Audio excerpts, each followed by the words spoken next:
kita buka aja deh ya. Gue share screen ya, Mel. Iya, silakan Kak. Cuy. Oke, sorry. Pada 12 Oktober 2020 lalu telah terjadi aksi demonstrasi tolak UU Omnibus Law Cipta Kerja di kantor DPRD Batubara, Sumatera Utara. Aksi ini diikuti oleh berbagai elemen masyarakat, termasuk buruh, mahasiswa, dan pelajar. Aksi pada awalnya berjalan damai, sampai kemudian terjadi pelemparan batu oleh provokator ke arah gedung DPRD Batubara. Pelemparan ini kemudian mengenai Kepala Kasat Sabara Polres Batubara dan membuat aksi menjadi ricuh. Setelah aksi selesai, sekitar 42 orang demonstran diamankan ke Polres Batubara. Setelah kejadian, Arwan Syahputra dan Heri Gunawan, 2 orang korlap aksi bahkan didakwa dengan pasal 214 Junto 12 KUHP, kekerasan terhadap pejabat yang melaksanakan tugas. Arwan Syahputra yang merupakan mahasiswa hukum di Universitas Malik Saleh bahkan dijemput paksa pada 20 Oktober 2020 saat sedang menjalani aktivitas perkuliahan. Pada Kamis 4 Maret lalu, Pengadilan Negeri Kisaran memvonis mereka berdua dengan hukuman pidana 7 bulan. Padahal JPU gagal menghadirkan pelapor dalam persidangan. Saksi-saksi yang hadir juga tidak bisa membuktikan bahwa Arwan dan Heri adalah pelaku pelemparan atau pelaku provokasi kekerasan yang menyebabkan terlukanya Kasat Sabara, Polres Batubara, dan Dewa Perlindungan Sinanda. Bukti lapangan seperti batu dan benda lainnya juga tidak dihadirkan. Pemidanaan tidak boleh dilakukan secara sembarangan. Ia harus disertai dengan bukti yang jelas dan terang. Melihat tiadanya hal tersebut, semakin nampak bahwa pelaporan atas mereka berdua adalah tindak kriminalisasi. Yang dilakukan oleh mereka berdua adalah berorasi dan menyampaikan pendapat di muka umum tanpa bukti bahwa mereka melakukan tindak kekerasan atau provokasi kekerasan apapun. Perbuatan Arwan dan Heri ini adalah hak warga negara yang dijamin oleh konstitusi. Sementara itu, hal serupa juga terjadi pada IRF dan NAA, 2 orang mahasiswa yang sedang disidang dengan tuduhan kekerasan dalam demonstrasi Omnibus Law di Semarang. Di sidang sebelumnya, pada 10 Februari 2021, 3 saksi penuntut umum menemukan banyak kejanggalan, seperti ketidakcocokan pengakuan saksi dengan BAP, kesamaan BAP 2 orang saksi yang berada di lokasi berbeda, hingga ke titik koma, hingga ketidakcocokan waktu peristiwa dalam laporan BAP dengan fakta di lapangan. Temuan-temuan ini menunjukkan indikasi fabrikasi BAP oleh kepolisian, dan lagi-lagi mengindikasikan upaya kriminalisasi dan unfair trial terhadap demonstran. Saat ini, tindakan pemerintah dalam menghadapi kritik tengah disoroti oleh masyarakat. Angka kekerasan terhadap pembela HAM mengalami peningkatan tajam selama tahun 2019 dan 2020, dan salah satu penyebabnya adalah maraknya kriminalisasi dengan pasal-pasal bermasalah dan excessive use of force atau penggunaan kekerasan berlebihan dalam penanganan aksi demonstrasi. Putusan Majelis Hakim untuk menghukum Arwan dan Heri telah mencoreng wajah penegakan hukum dan demokrasi di Indonesia. Jika terlepas dari berbagai kejanggalan dalam peradilan, Majelis HAM juga memutuskan untuk memidanakan IRF dan NAA, maka kecenderungan represif pemerintah dalam menghadapi kritik juga akan semakin terbukti. Ia akan menunjukkan bahwa sistem peradilan di Indonesia berjalan secara tidak adil dan jauh dari pemenuhan rasa keadilan publik.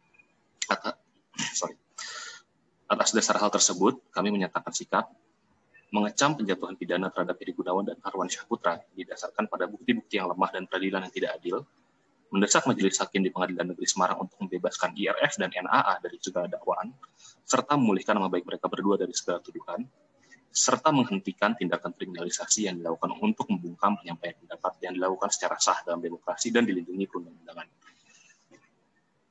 Berikut rilisnya sudah dibaca, mungkin dilanjutkan dengan komentar dari rekan-rekan. Ya. Amal Ada dulu. yang ingin menambahkan? Dari siapa duluan? Mas Isnur ya, udah buka mic. Silakan Mas Isnur.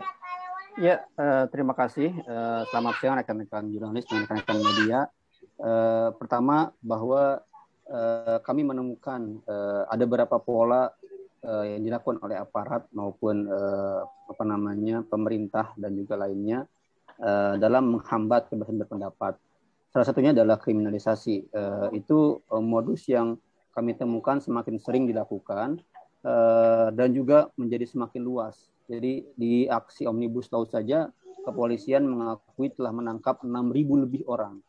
Dan sebagian besar 6.000 itu tidak ditindaklanjutin. Jadi semakin jelas bahwa penangkapannya tanpa alasan yang sah. Itu bagian dari penangkapan yang sewenang-wenang. Yang berikutnya, beberapa orang yang diteruskan dalam proses penyidikan dan kemudian pemeriksaan ke pengadilan, kami menemukan juga pola-pola yang sama. Di antaranya adalah sebenarnya ini mereka dipaksakan untuk maju ke pengadilan tanpa alasan hukum yang jelas. Ini di kasus ini misalnya kita tahu bagaimana di ruang sidang jaksa tidak bisa menghadirkan saksi, pelapornya siapa tidak jelas, saksi-saksi yang ada kemudian saling membantah gitu. Jadi tapi ini kemudian juga kami sesalkan bukan hanya polisi dan penuntut yang kemudian lemah dalam membangun atau membuat pembuktian di ruang sidang, tetapi hakim yang juga kemudian memutus bersalah gitu. Walaupun kami ini mencurigai bahwa seringkali dalam proses pemutus bersalah ini berhubungan dengan penahanan. Jadi setelah ditahan lama gitu, kalau kemudian diputus bebas menjadi potensi untuk digugat ganti rugi. Jadi itu juga sering ada riset YLBHI di mana penahanan berdampak pada putusan hakim, di mana relasinya kalau orang ditahan cenderung diputus bersalah walaupun tidak ada kuat bukti-bukti kesalahannya. Hal yang lain yang kami temukan adalah pola hambatan kebebasan berpendapat. Selain kriminalisasi, ada juga yaitu diantaranya melalui pendidikan. Jadi anak-anak ini ya, teman-teman mahasiswa ini bukan hanya dikriminalisasi tapi juga diancam, misalnya diputus beasiswanya, diintimidasi oleh kampus, ada edaran dari dinas pendidikan dilarang demo. Yang kedua juga ada pola serangan digital. Jadi sangat banyak aktivis, mahasiswa dan lain-lain yang mengalami doxing. Bukan hanya mahasiswa tapi juga ada jurnalis, ada yang lain-lain ya. Ada mengalami stigma, ada fitnah, ada peretasan. Kemudian juga ada bahkan sebelum aksi itu mereka juga dihalang-halangi.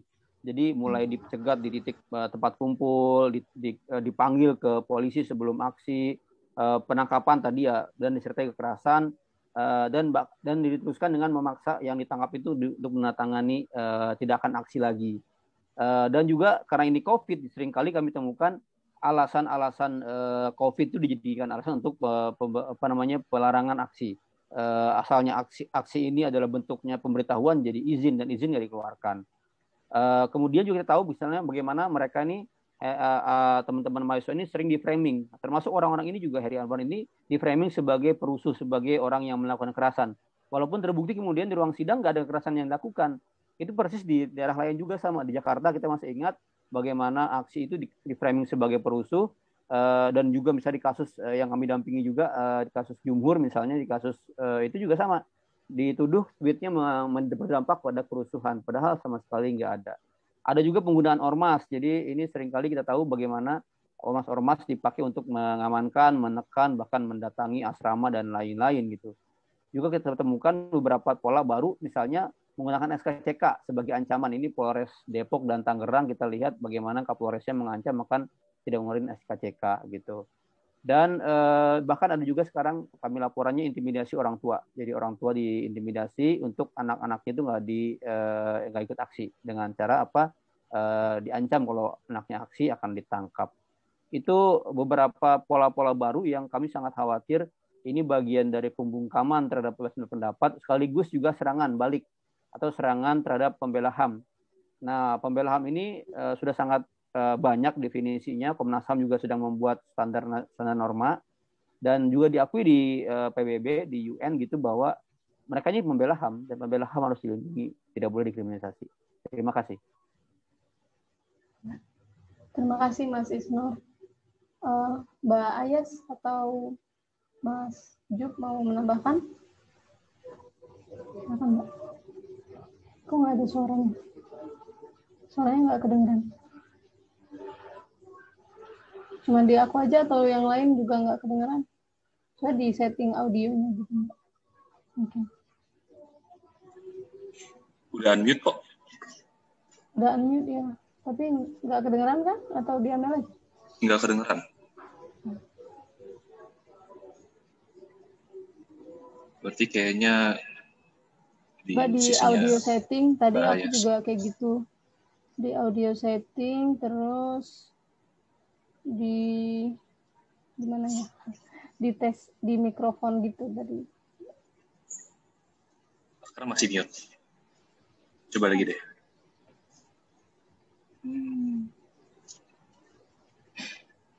Apa karena headset? Halo. Oke. Kedengeran headset kayaknya isunya. Baik, terima kasih Mbak Amel. Selamat siang semuanya.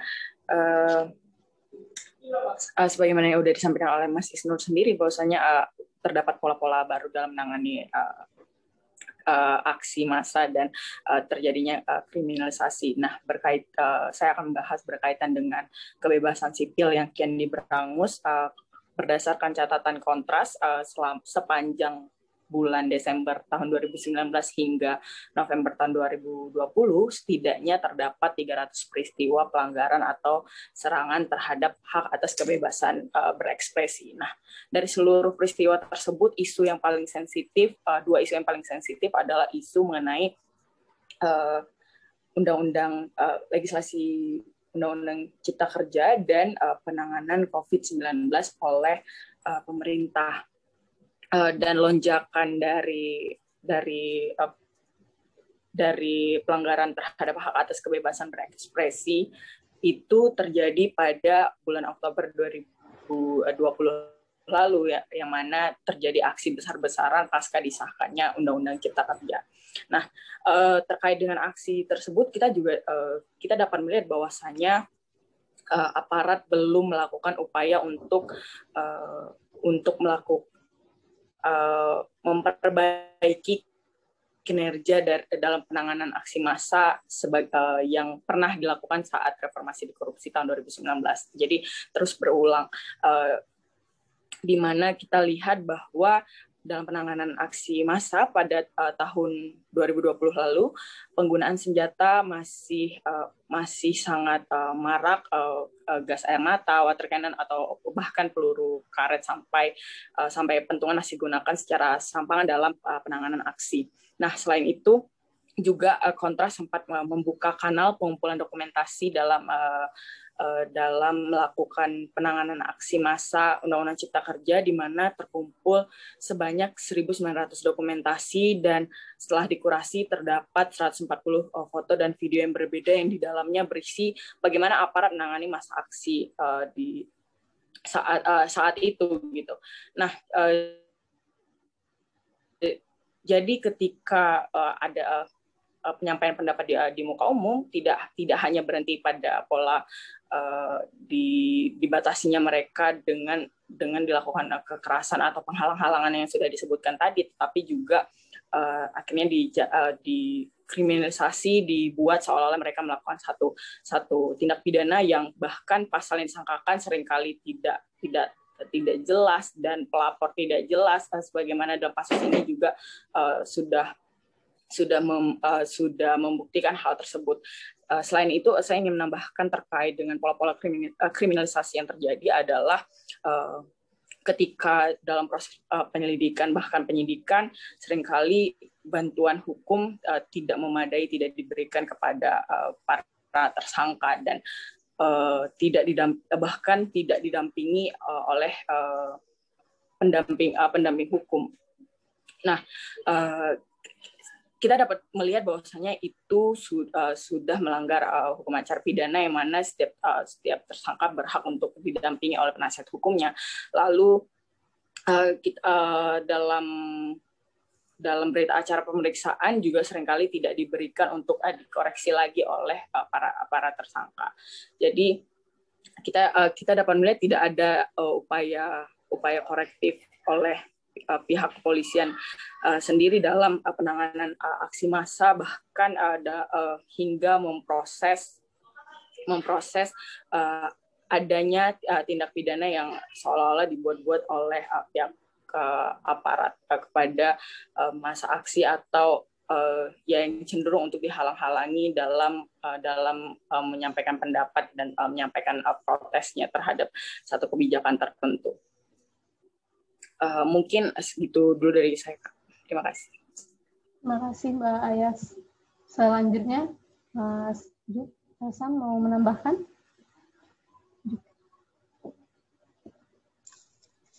Ya, selamat siang teman-teman. Perkenalkan, nama saya Vilarian dari Elsam.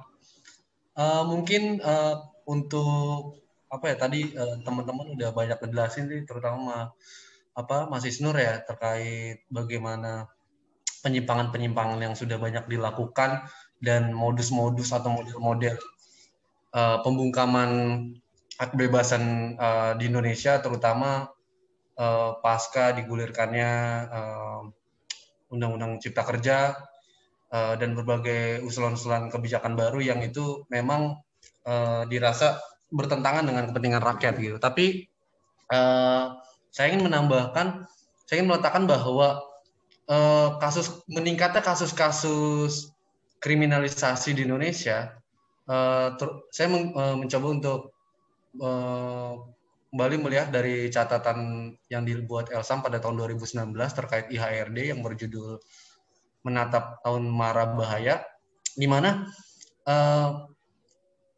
kebijakan-kebijakan yang cenderung regulasi-regulasi dan kebijakan-kebijakan yang diproduksi pemerintah itu cenderung dipengaruhi oleh adanya perubahan atau peningkatan keberpihakan pemerintah terhadap investasi yang berlebihan gitu. Jadi saya melihat bahwa ada kebijakan yang pro modal sehingga regulasi-regulasi kita cenderung memungkinkan adanya bentuk-bentuk pelanggaran. Kita tahu misalkan peningkatan mobilisasi aparat di berbagai tempat, situs-situs produksi baru yang menjadi lahan baru bagi produksi investasi seperti kelapa sawit, sektor-sektor agraria lainnya itu cenderung menjadi tempat yang paling tinggi kasus pelanggarannya gitu. Tahun 2019 Elsam juga mencatat bahwa kasus yang terjadi pelanggaran terhadap pembela HAM itu salah satu yang tertinggi adalah di sektor agraria, menyusul infrastruktur dan sektor-sektor lainnya. Jadi saya ingin melihat bahwa ini juga hal yang bisa kita lihat ya ketika misalkan investasi di Papua itu sedang meningkat-meningkatnya gitu. Sehingga kita nggak heran ketika misalkan kemarin tanggal 8 kemarin ketika IWD teman-teman di Papua yang aksi di Waena itu juga ditangkap gitu. Jadi mungkin kita bisa melihat bahwa isu pro kemerdekaan Papua itu juga sangat erat kaitannya dengan beberapa titik-titik pembangunan yang ada di Papua gitu, dan itu sangat membutuhkan kepastian hukum, kepastian investasi yang itu juga sebenarnya banyak bertentangan dengan aspirasi atau keinginan rakyat Papua gitu. Ini saya kalau agak out of context ya, maksudnya dari kasus yang kita bahas gitu. Jadi saya melihat ada peningkatan kasus kriminalisasi ini juga nggak bisa lepas dari bagaimana kecenderungan pemerintah ini melihat satu aspek apa yang kita sebut sebagai pembangunan gitu. Mungkin itu dari saya, tapi selebihnya tadi sepakat juga dengan Mbak Ayas dan Mas Isnur bahwa penyelewengan atau penyimpangan hukum yang terjadi saat ini memang cenderung terjadi dan didasari oleh satu hal-hal yang tadi mungkin sudah banyak dijelaskan oleh Mas Isnur. Terima kasih. Terima kasih Mas Filarian dari Elsam. Selanjutnya Bang Firman, ada yang mau ditambahkan lagi? Oke, izin share screen lagi ya. Oke, sip. Seperti yang tadi dibilang sama Juple atau Filarian, dalam pemantauan kami sendiri dari imparsial,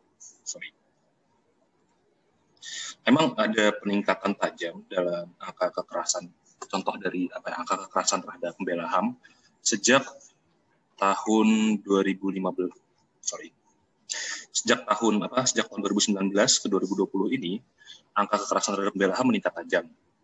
Dan emang kelompok-kelompok aktivisme yang paling rawan, salah satunya adalah kelompok-kelompok agraria dan kelompok-kelompok aktivisme lingkungan, yang itu sangat terkait sama kebijakan pembangunan yang belakangan ini semakin kebijakan perspektif pembangunan yang semakin lama ini semakin diambil oleh pemerintahan Jokowi misalnya. Mana datanya?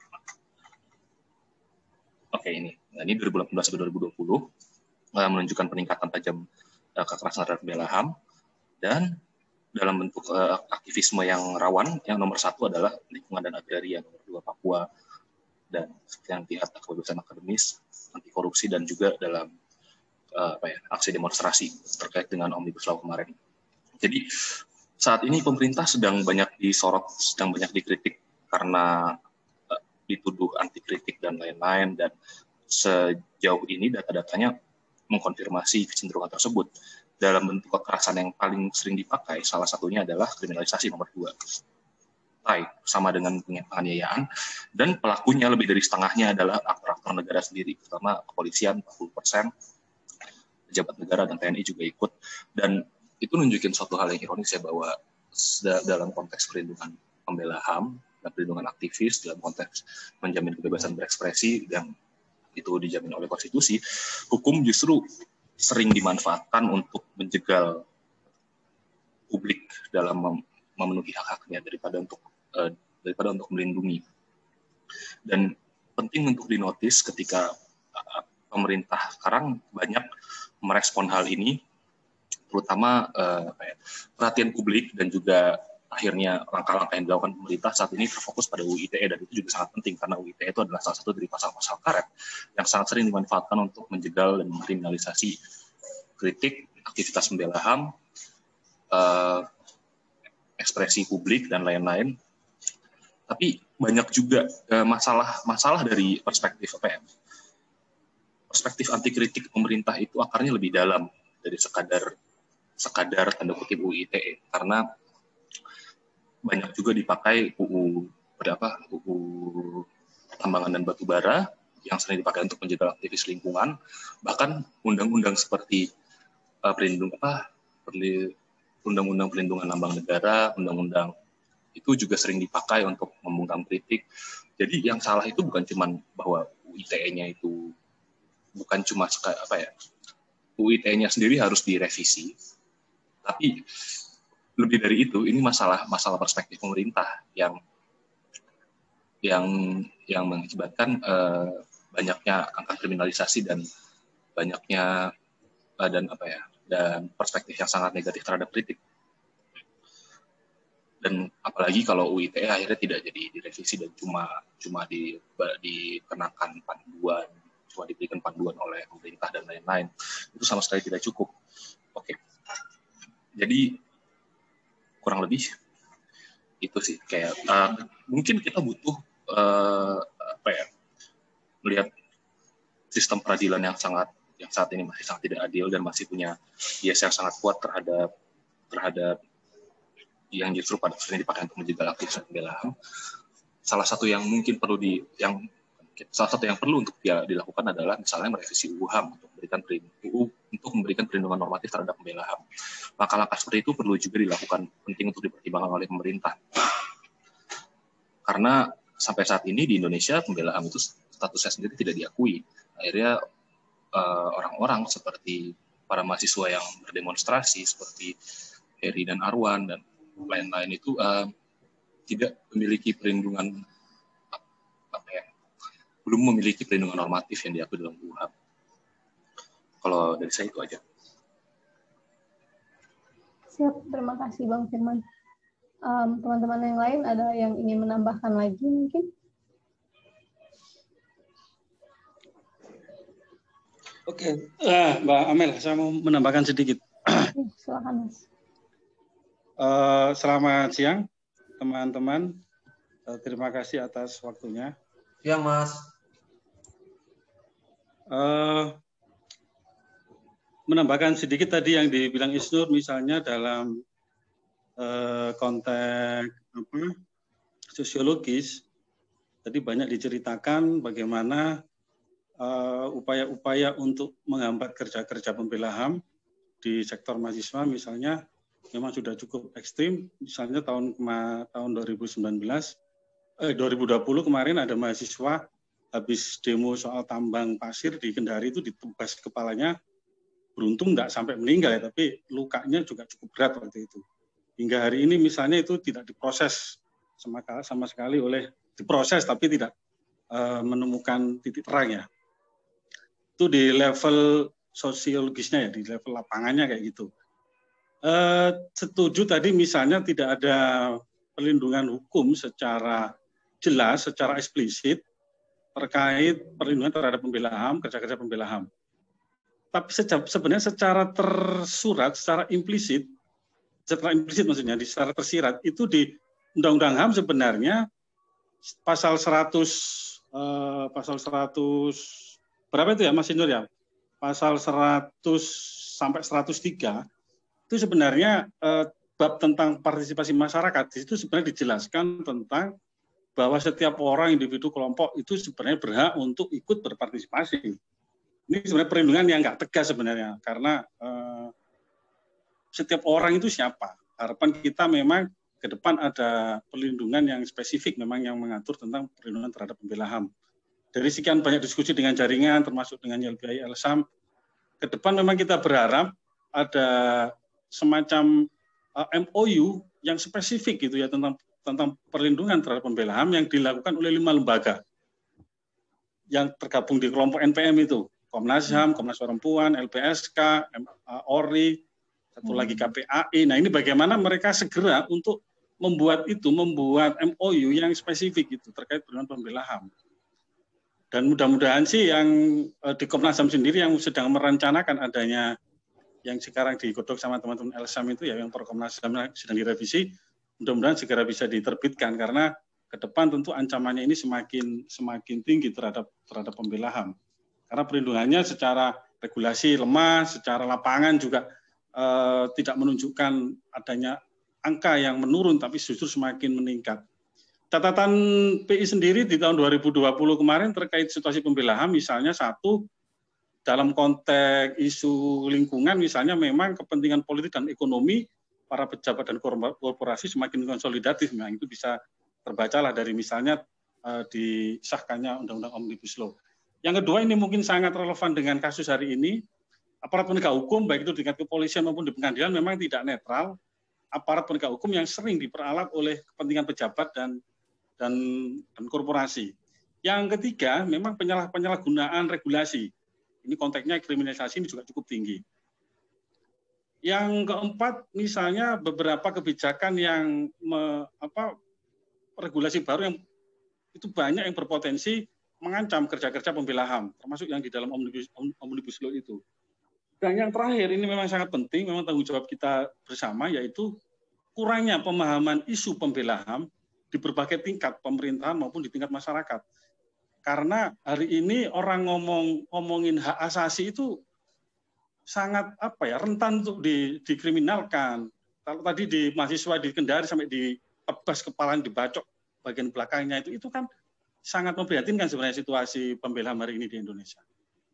Jadi itu tadi, kalau harapan dari PI sendiri ke depan ada MOU di 5 lembaga untuk mengurangi atau setidaknya ada respon yang cukup cepat dari lembaga-lembaga negara ini. Itu dulu Mbak Amel dari kami. Ya, terima kasih Mas Ainul. Selanjutnya, apakah masih ada tambahan dari teman-teman koalisi untuk rilis kita hari ini? Kayaknya udah semua deh, kecuali mungkin Mbak Eva, Tika. Bisa mau nambahin nggak? Oke. Kalau misalnya udah, saya ingin mengingatkan sekali lagi untuk mengisi daftar hadir ya teman-teman. Di kolom chat ini saya kirim lagi. Dan mungkin bisa foto bareng juga kalau misal kawan-kawan nyaman untuk ngidupin kameranya, kita foto bareng dulu untuk dokumentasi.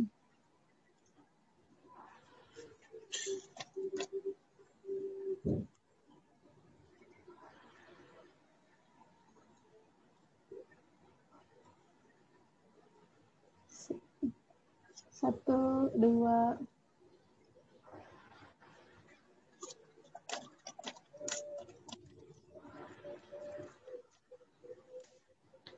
Cool. Tawan yang habis rebahan. Habis rebahan.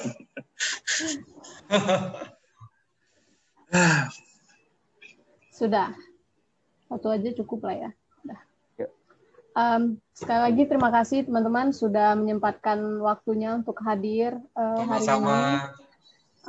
Nanti mungkin rilisnya bisa kawan-kawan sebarkan juga ke jaringan media masing-masing biar coverage-nya semakin banyak.